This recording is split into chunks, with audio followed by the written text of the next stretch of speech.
주영진의 뉴스 직격 세 분과 함께합니다. 더불어민주당의 강성필 부대변인, 국민의힘의 박민영 대변인, SBS 보도국의 양만희 논설위원 이렇게 세 분 나와 계십니다. 어서 오십시오. 안녕하세요. 양만희 위원, 사전투표율이 지난 대선 때보다 높게 나온다면서요? 그렇습니다. 예. 보도를 보면은 역대 사전 투표율 중에 제일 높은 거 아닌가. 어. 그래서 좀 전에 확인해 보면 5시 기준으로 17.51%로 나왔어요. 그래서 3년 전 대선에 비하면 1.67%포인트 높다. 지역별 투표율도 사실 관심인데 제일 높은 곳이 전남 32.02%고 벌써 30%가 넘었습니까? 네. 예. 최저는 대구인데 11.95%입니다. 그리고 유권자가 가장 많은 곳이 이제 서울, 경기, 인천 수도권인데 지금 유권자가 절반이 좀 넘거든요. 그렇죠. 그런데 아까 전체 투표율이 17.51 말씀드렸는데 서울이 17.04, 경기가 16.19, 인천이 16.35. 그래서 평균보다 조금 낮은 정도 이렇게 말씀드릴 수 있을 것 같습니다. 자, 지금까지의 사전투표율이 가장 높은 곳이 전라남도 30%를 넘었다고 이야기를 해주셨고, 대구의 투표율이 가장 낮다 현재까지. 이런 양상을 우리 박민영 대변인은 어떻게 보세요? 이 대구 같은 경우는 국민의힘이 이른바 보수정에서 기대를 거는 곳인데 사전투표율이 낮네요. 워낙 뭐 본투표를 많이 할 거라고 예상하십니까? 그렇죠. 사실 이번만 그런 것이 아니라 지난 대선 때도 호남 지역이 사전투표율은 가장 높았습니다. 압도적으로 높았고 상대적으로 본투표율은 조금 낮은 경향을 보였거든요. 이런 것들이 지금 옳고 그름을 떠나서 좀 부정선거론에 대한 각 진영별 해석이 좀 많이 다른 것 같아요. 그래서 사전투표에 대한 불신이 좀 보수층에 만연해 있는 것이 일부 영향을 미친 것이 아닌가 이런 생각이 들고요. 물론 뭐 사전투표를 안 한다라고 해서 음모론에 동참하는 건 또 아니라고 저는 생각을 합니다. 본투표를 할 수가 있기 때문에 기왕이면 좀 수개표를 통해서 더 엄밀하게 검증이 되는 그런 본투표를 하겠다. 이제 이런 의중을 보여주시는 것이 아닌가 그런 생각을 듭니다. 예, 김문수 후보가 유세를 하다가 투표는 언제 합니까? 그랬더니 6월 3일 그래서 아니 사전투표 그랬더니 그래도 6월 3일 또 지지자들이 그래갖고 김문수 후보가 사전투표도 하시라고 막 독려했다는 그 기사를 제가 본 기억이 나는데 민주당은 어떻습니까? 사전투표율이 현재 지난 대선 때보다 높게 나온다. 어떻게 평가하고 계세요? 어쨌든 이슈가 클수록 사전투표율은 높아질 거라고 생각을 합니다. 이제 사전투표 하시는 분들은 분명한 투표의 의도가 있다고 생각을 하거든요.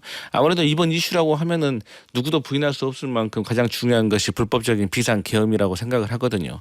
근데 비상계엄이 일어난 지 벌써 좀 됐습니다. 그런데 잊을만 하면 또 사건이 일어나고 뭐 예를 들어서 윤석열 전 대통령이 체포되고 또 그 이후에 체포가 뭐 구속이 취소되고 또 그 이후에 또 탄핵이 되고 탄핵되기 전에도 얼마나 속을 끓이고 그러니까 이런 것들이 계속해서 잊을만 하면 계속해서 생각나게 하는 것들이 있었기 때문에 그 12.3 비상계엄에 대한 분노가 지금까지도 이어지고 있는 것이 아닌가라고 저희는 생각을 하고 근데 이제 꼭 그게 아니라고 하더라도 사실 저희 민주당의 핵심 지지층이 이제 30대에서 50대 쉽게 말해서 직장 다니고 자영업하시는 분들이다 보니까 아무래도 사전투표를 좀 더 선호하시는 거죠. 직장 근처에서. 이게 또 그러더라고요. 이게 자기 지역에 있는 데서 사전투표를 하게 되면 하는 사람과 다른 지역에서 오신 분들하고도 줄이 달라요. 네. 그러다 보니까 사전투표를 외부에서 하는 게 더 좋기 때문에 이러한 현상들이 일어난다. 그래서 어쨌든 승패를 떠나서 많이들 투표하시면 좋은 거라고 생각하고 누가 그러더라고요. 대통령이 1년에 우리 예산이 660조잖아요. 근데 5년이면은 뭐 3,000조가 넘지 않습니까? 이것을 대한민국 국민 수로 나누면 한 사람당 8천만 원의 예산을 가치가 있기 때문에 자기 표가 8천만 원 이상의 가치가 있다라고 생각하시면 더 투표하고 싶은 마음이 생기실 거라 이렇게 생각합니다. 국민 총인구로 나눈 숫자가 그렇다고 한다면 유권자 수로 나누면 또 더 높게 나오겠네요. 그만큼 표의 가치가 대단하다는 이야기인데 사전투표 하셨습니까? 양만희 의원. 네, 오늘 오후 했습니다. 예, 박민영 대변인이나 강성필 부대변인은 뭐 바쁘셔서 어떻게 하셨는지 모르겠습니다. 저는 본투표를 할 예정입니다. 저도 또 시간 나는 대로 맞춰서 하려고 합니다. 방송 일정 오늘 점심시간에 했더니 안 그래도 뭐 양만희 의원 비슷한 데도 똑같은 데서 한 것 같은데 그 줄이 다르더라고요. 양천구에 사시는 분들은 거의 줄 서지 말고 그냥 빨리 들어갈 수 있고 다른 지역에 사시는 분들은 서서 좀 기다리는. 그러니까 사전 투표가 벌써 이제 몇 번 하다 보니까 상당히 순조롭게 진행된 것 같습니다. 그러니까 사전 투표를 하려 간 유권자들도 그렇고 그걸 처리하는 사무원들도 그렇고 그래서 원활했던 것 같고 뭐 잘 알려져 있긴 합니다만은 재외국민 투표율이 79.5 역대 최고라고. 예. 그러니까 투표 의향은 꽤 높은 것 아닌가 하는 생각이 들고 예. 또 사전 투표율도 전 대선도 꽤 높아서 최종 투표율이 77이나 됐고 근데 그때 사전 투표가 한 절반 정도를 먼저 했다는 것이거든요. 그러니까 이번 사전 투표율이 그때보다도 더 높다는 걸 보면 최종 투표율도 뭐 3년 전에 육박하거나 더 높을 수도 있지 않을까. 3년 전에 대선 투표율이 아마 77.1%인가로 제가 기억하고 있는데 그 정도 투표율보다 더 높게 나오지 않겠느냐 이 사전 투표의 흐름을 본다면 한번 보도록 하겠습니다.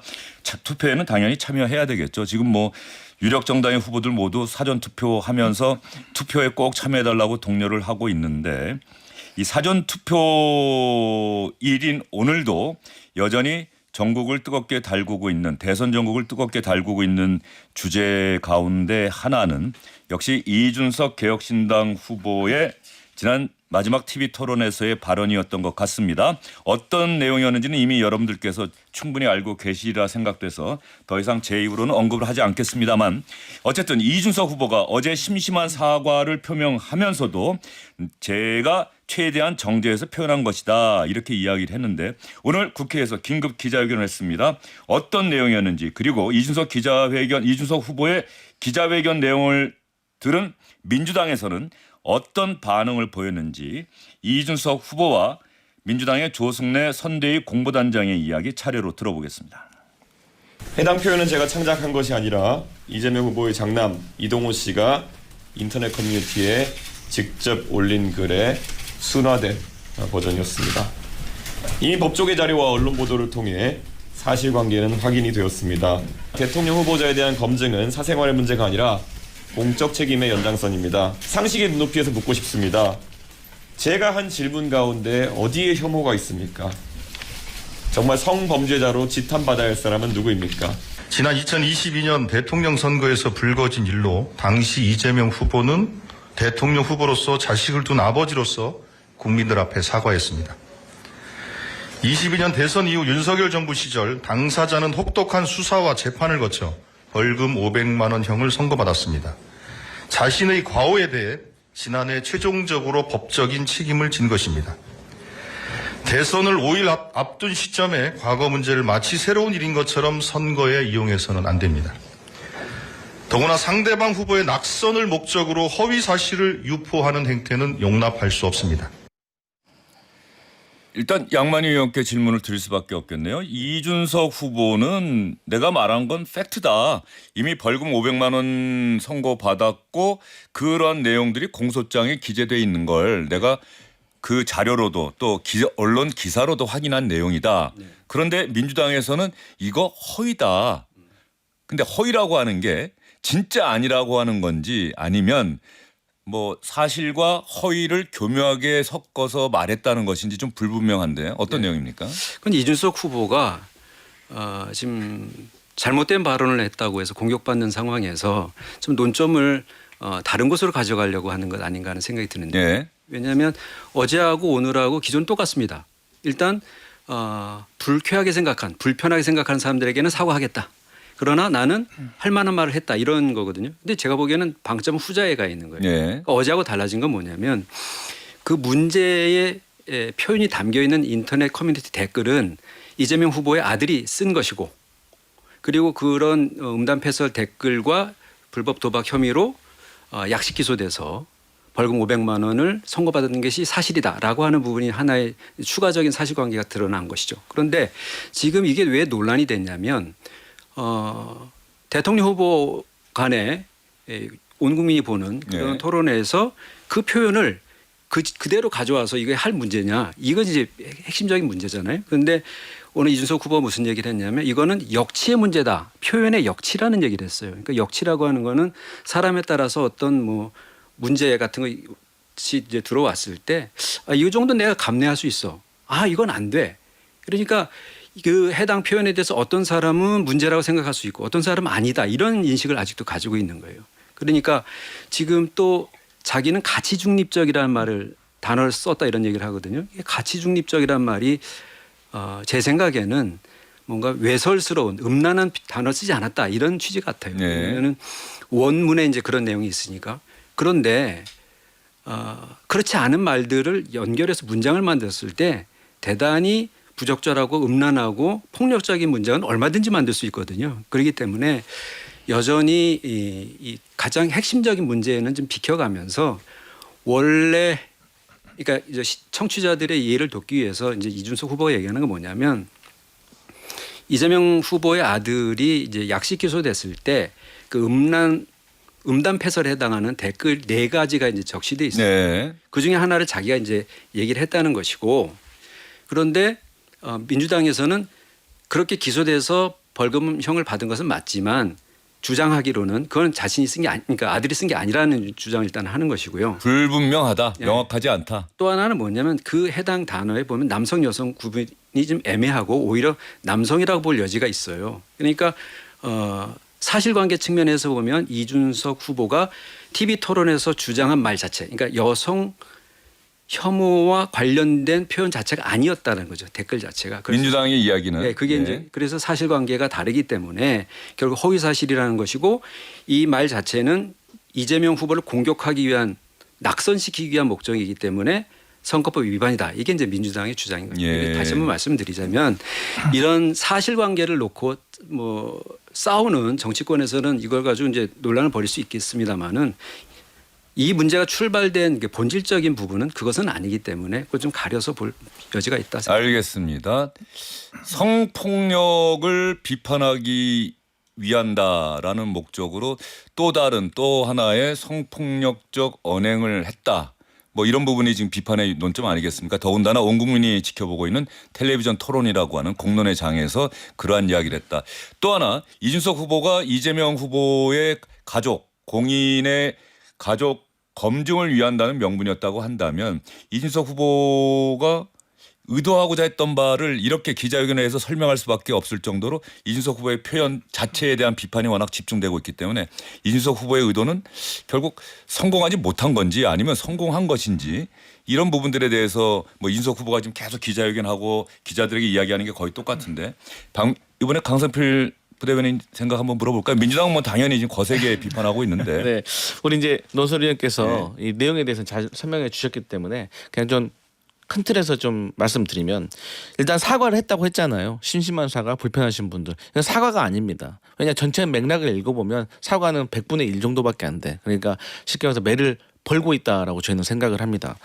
그런데 가치 중립적이라고 말을 하길래 제가 가치 중립적이라는 단어에 대해서 찾아봤어요. 네. 이게 감정이나 평가가 담기지 않았다는 걸 의미한다고 하더라고요. 그러니까 이 말은 본인은 팩트를만 얘기했다는 것 같아요.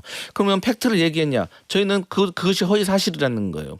말씀하셨지만 이게 얼마든지 남성인지 여성인지 헷갈릴 수가 있는데 대부분의 사람들은 저는 맥락을 읽어보면 남성일 거라고 생각을 합니다. 근데 이것을 마치 여성인 것처럼 그렇게 얘기를 했고 온 국민이 보고 있는데 제 주변에서 TV를 껐다는 거 아니겠어요. 그리고 이제 커뮤니케이션의 법칙이라는 게 있습니다. 네. 정치인에게 상당히 중요한 가치인데요. 내가 A를 얘기했어도 듣는 사람이 B로 이해를 하면 이거는 A를 말한 게 아니라 B를 말한 겁니다. 청자에게 더 가치를 둬야 되는 거잖아요. 그런 상황에서 봤을 때 이준석 후보가 했던 말들에 있어서 사람들이 어떻게 느꼈을까. 그리고 마치 최초로 말씀하신 것처럼 주장을 하고 있지만 이거 지난 대선에서 이미 아버지로서 너무 자식을 잘못 키워서 죄송하고 마치 제가 잘못한 것보다 더 부끄럽고 참담하다라고 분명히 사과를 하셨거든요. 근데 이것을 저번에 대선 때 있던 걸 또 다시 꺼냈다는 자체가 어떤 노무현 정신을 계승하겠다라는 그 이준석 후보가 맞는지 여기에 대해서는 저는 국민들의 심판을 해주실 거라고 믿습니다. 예. 박민영 대변인 생각은 어떠세요?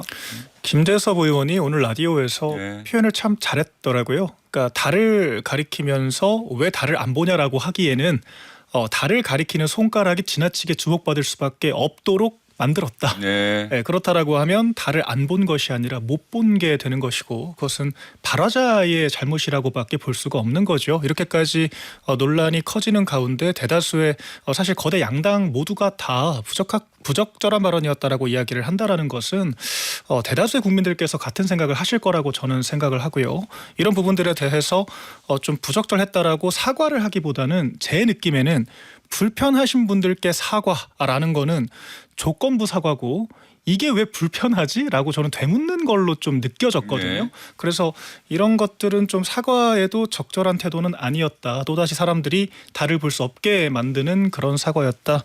이런 생각이 들었고요. 다만 이제 민주당에서는 이미 사과를 하고 끝난 일이다. 이게 이렇게 지난 대선 때 불거져서 당시에 이재명 후보가 이미 사과했던 일이다라고 하는데 네. 이 이재명 후보의 아들이 약식 기소돼서 벌금 500만 원 선고받은 건 지난해 10월이었다.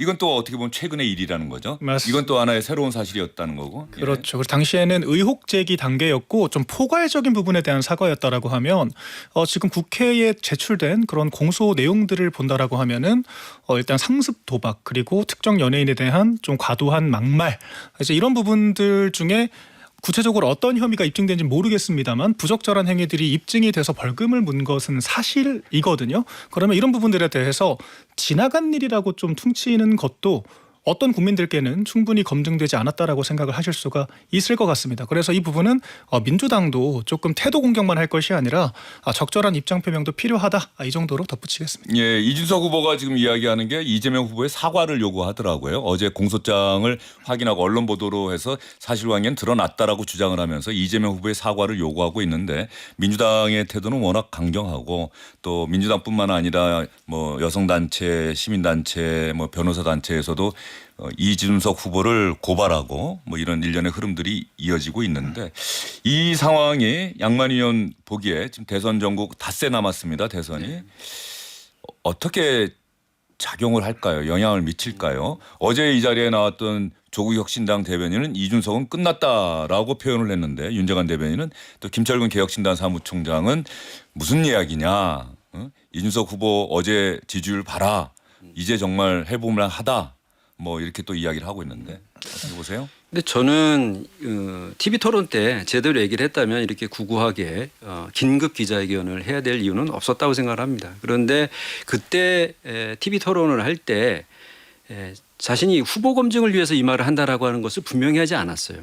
그때 뭐라고 질문했냐면 어떤 사람이 여성에 대해 얘기할 때 이런 얘기를 했다면 이게 여성 혐오에 해당하는 겁니까? 라고. 권영국 민주노동당 후보에게 질문을 먼저 하고 네. 원래 대상은 이재명 후보였는데 네네, 그렇죠. 예, 그렇게 했죠. 그러니까 권영국 후보가 왜 묻는지 취지를 모르겠다면서 예. 답변하지 않겠다고 했어요. 그런데 지금 어제 오늘 얘기하는 것처럼 이재명 후보를 검증하기 위한 거라는 거잖아요. 자기가 그 사실을 다 알고 있었고 그러면 후보 검증에 관한 것이었다라고 얘기하면은 후보도 답변을 했을 가능성이 높고 또 하나는 그런 구체적인 표현까지 들먹일 필요가 없어요. 이런 후보의 아들이 이런 혐의로 기소돼서 유죄가 확정이 된 거거든요. 그렇다면 그 부분에 대해서 입장이 뭐냐 이렇게 얘기하면 되는 것이지 네. 이런 표현을 쓸 이유도 없는 거거든요. 그런데 계속 그런 부분에 대해서 전면적으로 이제 사과하지 않고 있거든요. 그거는 아무래도 지금 최근에 이제 이 발언 나가기 전에 했던 중요한 그 이준석 후보에 대한 관심사가 과연 10%, 15% 득표할 수 있겠냐 이런 네. 거잖아요. 그러니까 선거 비용을 얼마나 보존받을 수 있겠느냐. 또 하나는 대선 이후에 보수권의 재편 과정에서 개혁 보수로서 기치를 올려서 얼마큼 몸집을 키울 수 있겠냐 이게 관심사였는데 사실은 이 발언 때문에서 상당히 영향을 받을 수밖에 없는 상황이 된 것 같고요. 또 하나는 이제 40이 된 40살이 된 이준석 후보가 꽤 오랜 기간 정치를 할 가능성이 높은데 이 부분을 명확하게 하지 않으면 정말 꼬리표처럼 달고 다니는 일이 되지 않을까 하는 생각도 하죠. 네, 알겠습니다. 아까 김재섭 의원의 비교도 박민영 대변인이 또 설명을 해 주셨는데 뭐 많은 분들이 궁금해하실 것 같긴 해요. 이준석이라는 정치인이 워낙 독특하고 그 기성 정치인들이 보기에는 참 다르다라는 생각이 있는데 이 발언 자체가 이런 역풍까지도 생각을 해서 의도된 발언을 한 것인지 아니면 이 역풍까지는 미처 예상을 못했던 것인지 또 역풍에 직면하니까 이 상황을 돌파하기 위해서 무조건 앞으로 그러니까 정말 그 마음으로의 사과가 아니다라고 평가를 해주셨는데 어쨌든 심심한 사과라고 하면서도 계속해서 본인이 할 말을 하면서 이재명 후보의 사과를 요구하는 이 부분 앞으로 뭐 유권자들이 뭐 판단을 할 것 같아요. 뭐 항상 이런 일이 벌어지면은 그동안 지지자들은 일부 더 똘똘 뭉치고 그리고 이제 워낙 반대했던 사람들은 기본적으로 비판의 강도가 높아지는데 이 중간층에 있던 분들이 과연 이걸 어떻게 보느냐 뭐 이 부분 아니겠습니까? 두 분의 생각을 간단하게 한번 얘기해 주시죠. 그러니까 정치인은 갈등을 조정을 해야지 조장하면 안 돼요. 근데 이준석 그 후보 같은 경우는 이 토론 있기 전에도 안티 페미니스트, 세대 갈라치기, 젠더 갈라치기 이런 걸로 유명하셨던 분이잖아요. 그렇기 때문에 본인이 큰 정치인이 되기를 스스로 포기한 겁니다. 큰 정치인이 되려면 대한민국 국민 전체를 두고 정치를 해야 되는데 이분은 본인이 아직 미숙하다 보니까 일정 특정 타겟층의 지지층을 두고 공략을 하다 보니까 이런 실수가 일어나는 거라고 생각하고 뭐 아직 젊으니까 앞으로 이런 실수들이 만회가 될지 안 될지는 모르지만 만회가 되려면 최소한도로 본인이 사과는 해야겠죠. 그러니까 성인지 감수성이 부족한 것 같고 공감 능력이 부족한 것 같은데 이러니까 앞으로 대통령 또 대통령 이전에 정치인 될 사람들은 정치하기 전에 좀 어디 가서 월급도 좀 받아보고 또 사업을 좀 하면서 좀 어디 가서 아쉽게 돈도 좀 벌어보고 또 이런 과정들을 최소한 5년 7년 좀 거쳐야지 공감 능력이 생기는 거 아니냐라는 비판이 나온다. 그래서 예. 이 부분은 이준석 후보가 앞으로 본인이 정치인으로 계속 살기 위해서는 좀 뼈아프게 좀 반성해야 되는 시간이 필요할 것 같습니다. 그리고 잠깐 민주당 이재명 후보가 지난 대선 때 이미 사과했다라고는 조승래 고문단장이 네. 이야기를 했어요. 네네. 그런데 이게 지난해 10월에 벌금 500만 원을 선고받았다라고 네. 한 이 부분은 또 어쨌든 새로운 팩트로 네. 드러났는데 네. 이번에 이재명 후보가 뭐 사과할 일은 없다.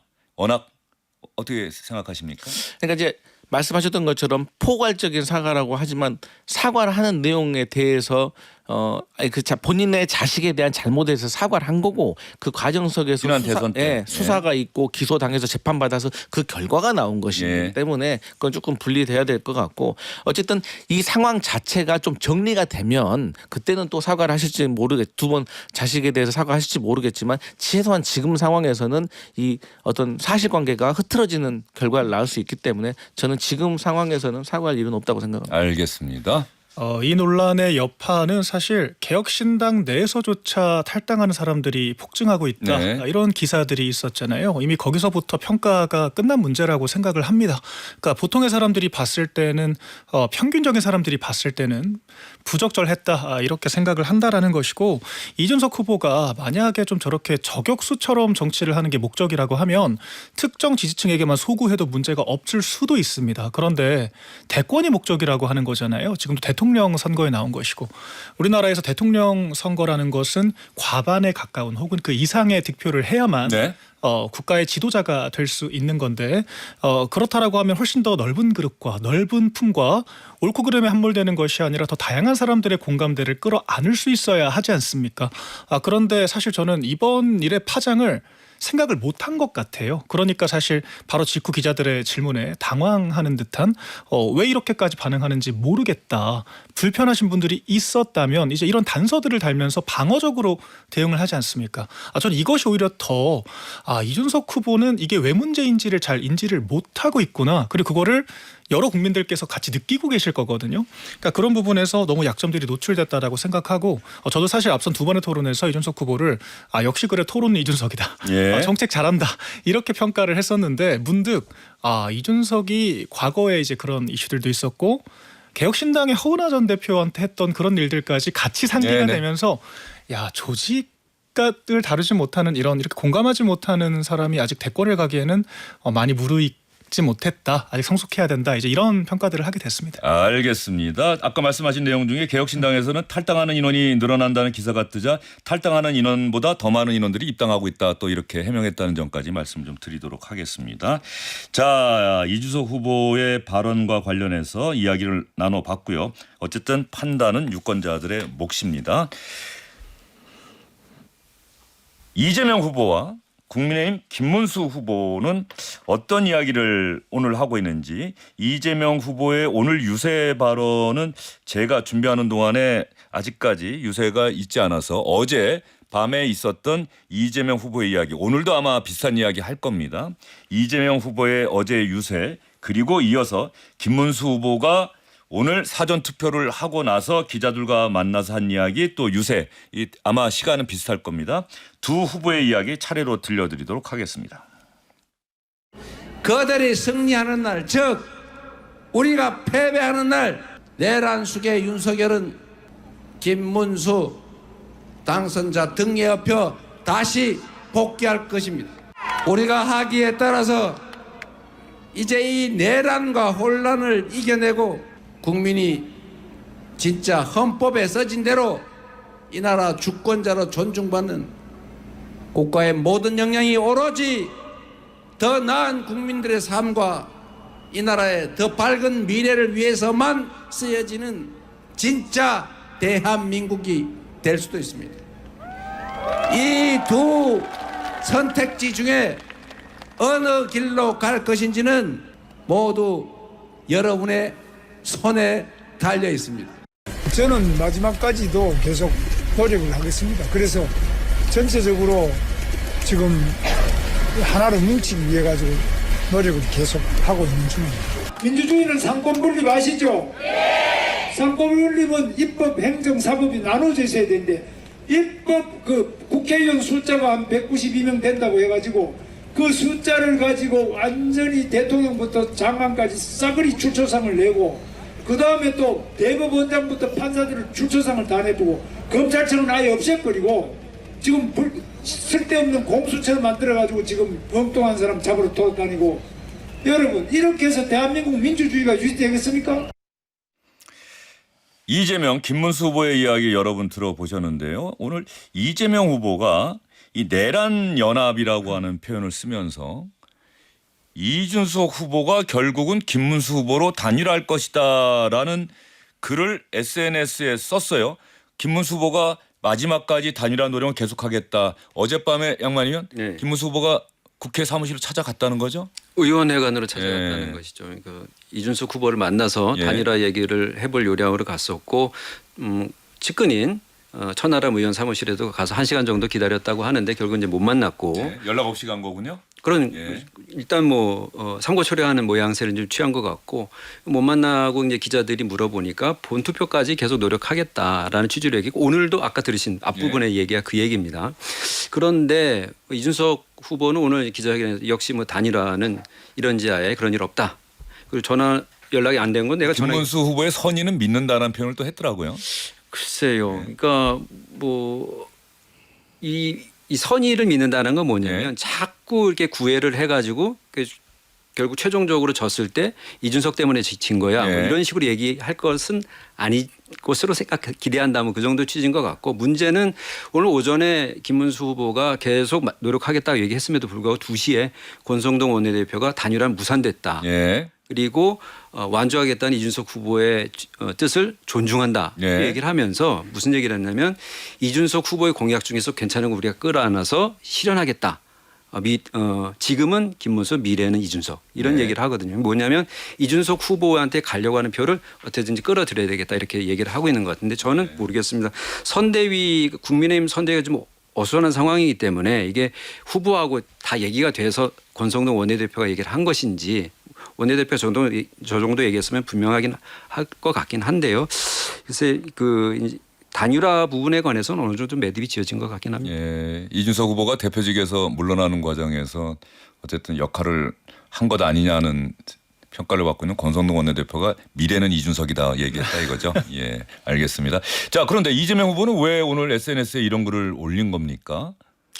저는 개인적인 생각으로 예, 이준석 후보가 이제 여성 혐오 발언으로 예, 지지율이 많이 낮아질 것 같고 그렇기 때문에 10%가 도달하기 어려울 것으로 판단을 하면 그러면 국민의힘의 품에 안길 수도 있다라고 저희는 생각할 수도 있는 것이고 예. 초라한 성적표를 본인이 가지고 있는 것보다 차라리 국민의힘에 단일화를 해가지고 또 나름대로 보수 재개편에서 국민의힘 안에서 뭔가를 도모해 보려고 할 수 있는 그런 생각을 할 수도 있다라고 예. 생각을 했기 때문에 그런 것이 아닌가. 할 거다라고 이야기를 해서 안 하게 만들려는 전략 아닙니까 혹시? 근데 저희는 어차피 이번 선거는 내란을 종식시키는 선거이기 때문에 저희가 승리할 거라고 생각을 하고 있고요. 예. 그다음에 이준석 후보가 그런 차원에서는 사실 단일화 안 할 거라고 생각도 합니다. 왜냐하면 본인도 어쨌든 내란이 비상계엄 잘못됐다고 했고 탄핵을 찬성했던 사람 아니겠습니까? 예.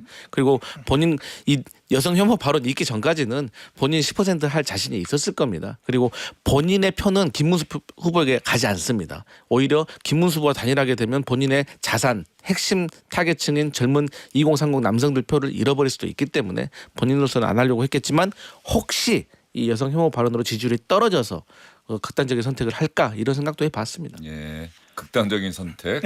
후보도 극단적이시네요 얘기를 많이 했는데 민주당 부대변인도 역시 그런 선택을 하지 않을까라고 이야기를 했습니다. 박민영 대변인 좀 시간 짧게 취약해서 한번 말씀해 주시죠. 뭐 사실 단일화는 저는 이제 안 돼도 저희가 자강을 하는 것이 맞다 이렇게 보고 있습니다. 결과적으로 최종 투표에서는 차악을 뽑겠다라고 하는 결국 양자택일의 선거가 될 수밖에 없다라고 하는 것이 이 현실적인 유권자들의 딜레마이기 때문에 네. 더군다나 이준석 후보가 이렇게 조금은 빌미를 준 상태라고 하면 저희 입장에서는 단일화에 지나치게 목맬 필요는 없다. 다만 그럼에도 불구하고 김문수 후보가 삼고초려하는 모습을 보여준 것은 저는 잘했다라고 생각을 하고요. 그런 노력들이 또 국민들께 평가를 받을 것이다. 이렇게 말씀드리겠습니다. 알겠습니다. 단일화 관련해서 어떠한 움직임이 있었는지까지 얘기해 드렸습니다. 세 분 오늘 수고 많으셨습니다. 잘 들었습니다. 감사합니다.